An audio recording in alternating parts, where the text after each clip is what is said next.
Retire young, retire rich. How to get rich quickly and stay rich forever by Robert T. Kiyosaki with Saron L. lecture. Section 1. The leverage of your mind. The most powerful form of leverage you have is found in the power of our mind. The problem with leverage is that leverage can work in your favor or against you. If you want to retire young and retire rich, the first thing you must do is use the power of your brain to make you rich. When it comes to money, too many people use the power of their brain to make themselves poor. As Rich Dad said, one big difference between the rich and the poor is that poor people say, "I can't afford it," more often than rich people. He also said, "In Sunday school, I learned and the word became flesh." Continuing on, he said, "Poor people use poor words, and poor words create poor people. Your words do become flesh." In this section, we'll learn the difference between rich words and poor words, and fast words and slow words. We'll find out how to change your financial future by changing the words you use and the way you think. If we can change your words and your thought to those of the rich, retire young and retire rich will be easy. Chapter 1. How to become rich and retire young. The following is the story of how my wife Kim, my best friend Larry, and I began our journey from broke to rich to retired in less than 10 years. I tell this story to encourage any of you who may be doubtful or in need of some self-confidence to begin the journey to retiring young. When Kim and I started, you were nearly out of money, low on confidence, and filled with doubt. We all have doubt.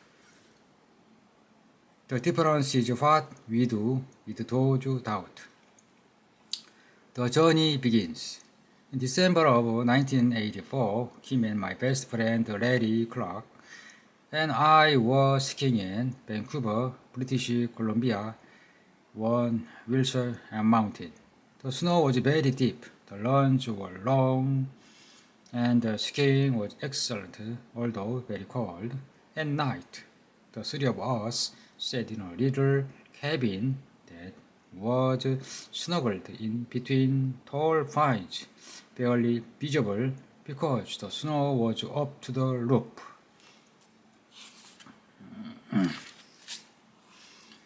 Sitting around the fire every night, we would discuss our plan for the future. We had very high hopes, but very little resources. Kim and I were on our last few dollars, and Larry was in the process of building another business. Our discussion ran late into the night every night.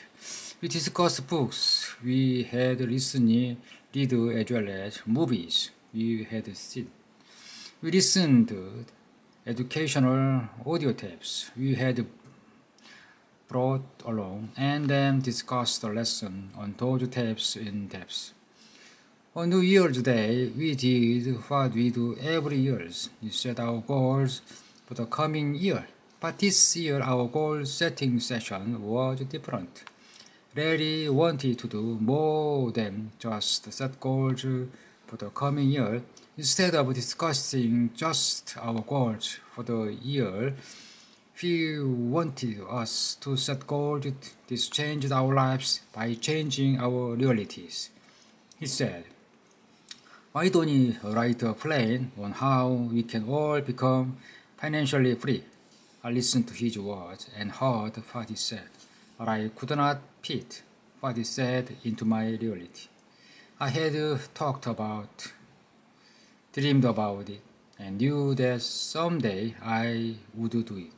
But the idea of being financially free was always an idea in the future, not today, so the idea did not fit. Financially free, I said. The moment I heard my voice, I knew how much of a wimp I had become. My voice did not sound like the old me. We've talked about it many times, Larry said, but I think it's time to stop talking, stop dreaming, and start committing. Let's write it down. Once we write it down, you know we have to do it. Once write it down, we'll support each other on this journey. Being almost out of money, Kim and I looked at each other. The glow from the fire illuminated the doubt and uncertainty on our face. It's a good idea, but I think I would rather just focus on surviving for next year. I had just left the nylon and Velcro wallet business. After it had crashed in 1979, I had spent the next 5 years rebuilding and then walked away from it. I walked away early because the business had changed drastically.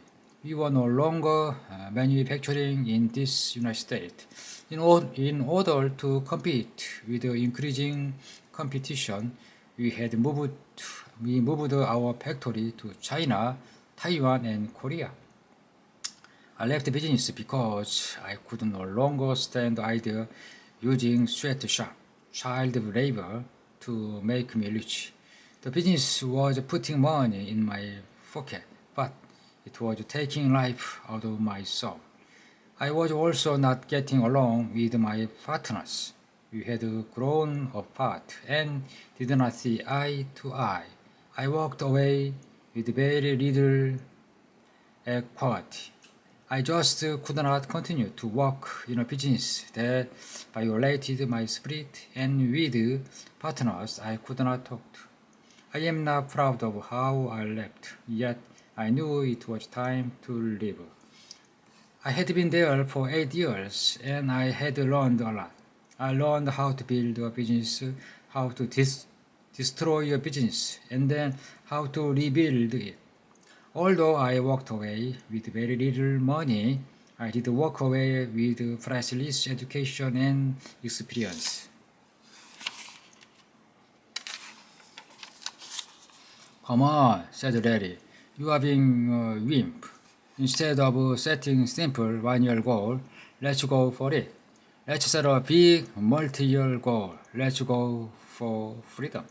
But we don't have much money, I said, looking over at Kim, whose face reflected my concern.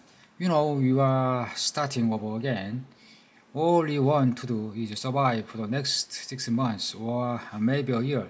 How can you think about financial freedom when all I can think about right now is financial survival? Again, I was shocked at how wimpy I sounded. My self-confidence was really low. My energy was really low. Even better, think of this as a fresh start. Larry was now on it. He would not stop. But how can he retire early when you don't have any money? I protest. I could hear more and more of the wimp in the coming out. I felt weak inside and did not want to commit to something just yet. I did just want to survive for the financial short term and not think about the future. I did not say we were going to retire in a year, said Larry, now irritated with my wimpy responses. All I am saying is let's plan on retiring now. Let's write down the goal, create a plan, and then focus on the idea. Most people do not think about retiring until it's too late, or they plan on retiring when they are 65. I don't want to do that. I want a better plan. I don't want to spend my life working just to pay bills. I want to live. I want to be rich. I want to travel the world while I am young enough to enjoy it. As I said it, they were listening to Larry sell me the benefit of setting such a goal, I could hear the little voice inside me telling me why setting a goal to be financial free and retiring early was unrealistic and even sounded impossible. Larry continued. He did not seem to care if Kim or I were listening, so I turned him out as I began to think about what he had said. Silently, I said to myself, setting a goal to retire early was a good idea. So, why am I fighting it? It's not like me to fight a good idea. Suddenly, in my silence, I began to hear my rich dad say, the biggest challenge you have is to challenge your own self-doubt and your laziness. It's your self-doubt and your laziness that define and limit you who you are. If you want to change what you are, you must take on your self-doubt and your laziness.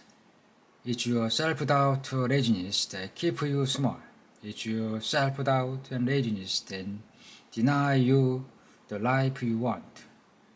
I could hear Rich Dad driving home his point, saying, there is no one in your way except you and your doubt about you. It's easy to stay the same. It's easy not to change. Most people choose to stay the same all their lives. If you will take on your self-doubt and your laziness, you will find the door to your freedom. Rich Dad had this talk with me just before I left Hawaii to come on this trip. He knew I was probably leaving Hawaii for good. He knew I was leaving my home and a place I felt very comfortable in.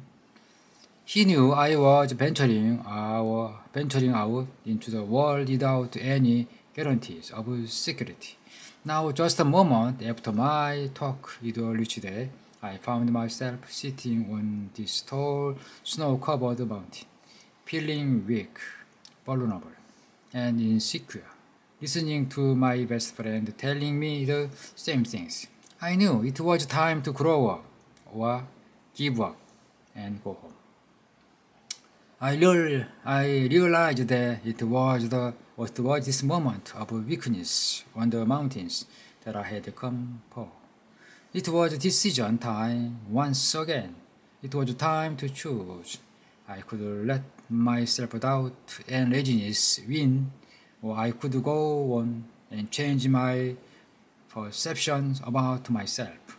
It was time to move forward or to go backward.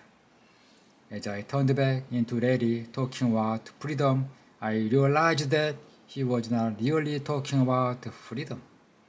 At that moment, I came to realize that taking on my self-doubt and my laziness was the most important thing I could do. If I did not take it on, my life would go backward. Okay, let's do it, I said. Let's set that goal to be financially free. That was New Year's Day in 1985. In 1994, Kim and I was free. Larry went on to build his company, which became one of Inc. magazine's fastest growing companies of the year in 1996. Larry retired in 1998 at the age of 46 after selling his company and took a year off.